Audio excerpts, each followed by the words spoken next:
a land of legend and folklore. It has been said that Ireland's national art form is the story. Perhaps to make sense of its beautiful landscapes, locals have spun tales that have been passed on for generations. From Portrush, I make my journey up the North Antrim coast.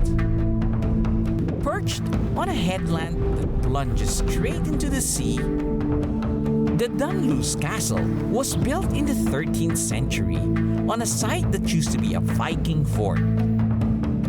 Over the years, ownership of the castle was passed on, and so have many stories of hauntings within its walls. One story tells of a banquet one stormy winter night. The castle's kitchens suddenly collapsed and fell into the sea, taking with it all the servants except for a kitchen boy who was hiding in a corner that didn't fall. Since then, screams can still be heard during stormy nights. Did I hear something? I thought I heard the voice of that kitchen boy. I better get out of here fast.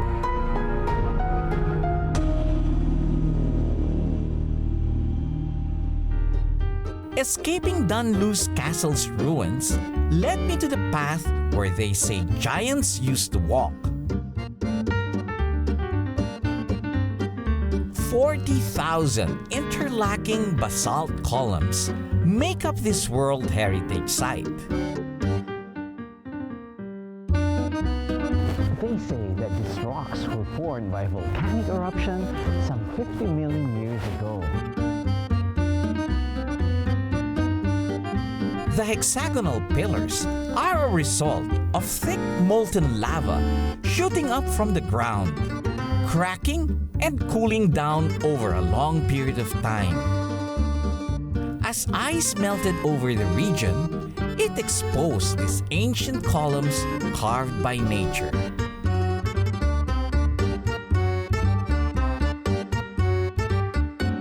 But the vivid imagination of the Irish offers a different explanation. Legend has it that Irish giant Finn MacCool built the Causeqay to challenge his rival in Scotland. The Scottish giant Penandonor accepted his challenge and started walking over to Ireland for a proper fight. Worried upon seeing that his rival was bigger in size, Finn took his wife's advice and dressed up as a baby. When the Scottish giant saw the baby Finn, he assumed that the father must be many times bigger. In fear, he ran as fast as he could back to Scotland. Many versions of the story have been passed on over the years.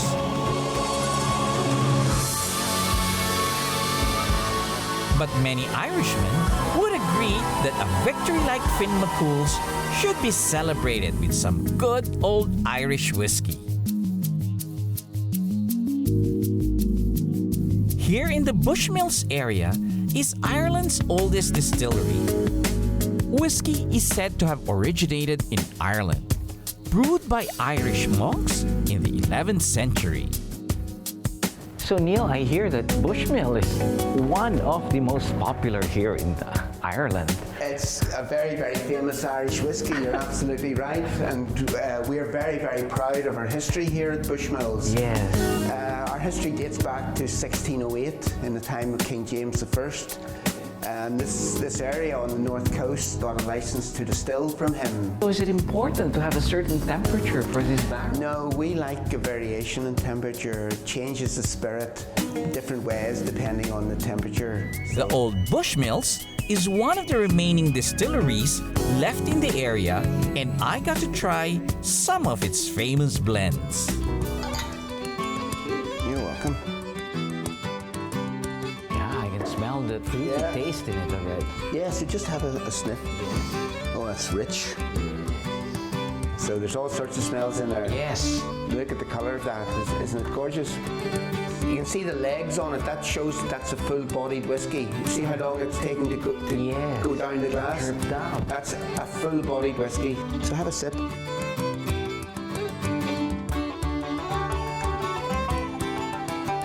That's smooth. Yes, it is. And sweet. Yes, it is. Getting tastes of flavours of Ireland. yes. There's a little bit of Irish. Well, there's a lot of Irish in it.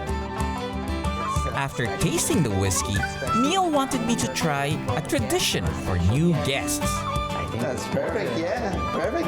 Yes. So there you go. And with a special toast they always make in honor of new friends at Bushmills. And what would the toast be? The toast is there are long ships, there are tall ships, there are ships that sail the sea, but the best ships of all are friendships, and long may that ever be. Oh, that's great. Cheers. Cheers to friendship. To friendship, yeah, to new friends. To new friends. Good as the whiskey was, I made sure to drink moderately, especially since I would be crossing this hanging bridge suspended over a 30-meter drop into the water below. The Causeqay Bridge was traditionally made by salmon fishermen checking on their nets. Today, people come here to cross the bridge for the exhilarating experience. And that's what I'm going to try to do in the next few minutes.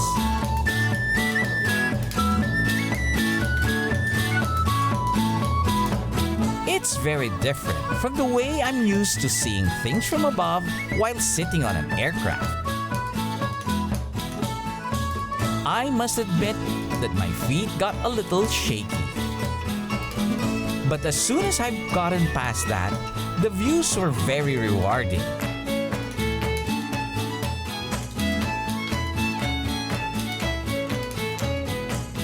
We've crossed over to Causeqay Island. What a fantastic view. And over there is already Scotland. The northern coast's rugged cliffs and ocean views may be its most inviting feature.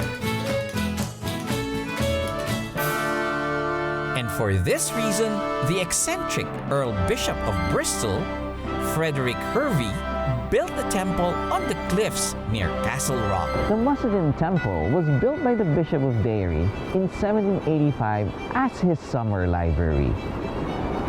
Modeled after the Temple of Vesta in Italy, the Mussenden Temple was dedicated to Hervey's cousin Friedeswide Mussenden, with whom he was said to be infatuated with.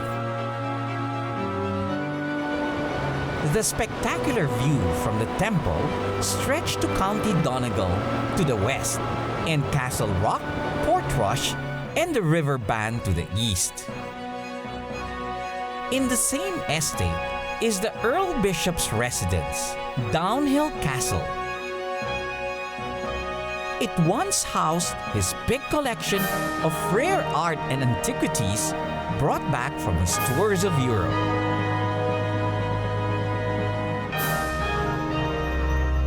Before heading back to Portrush, I stopped by another place surrounded by legends.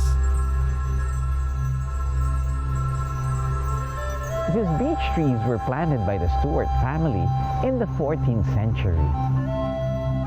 Over the past 300 years, the tree branches have grown intertwined, creating a mystifying arch over the road. The dark hedges have become so popular that it is hardly unoccupied by curious visitors. Locals tell the tale of a gray lady haunting the trees, said to be a spirit from an abandoned graveyard nearby.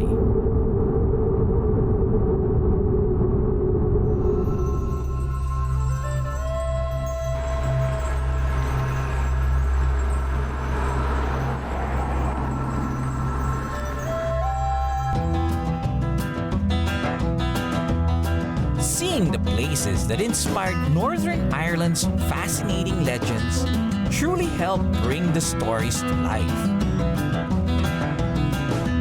When we come back, will we get to land this 50-year-old amphibian? Find out after the break.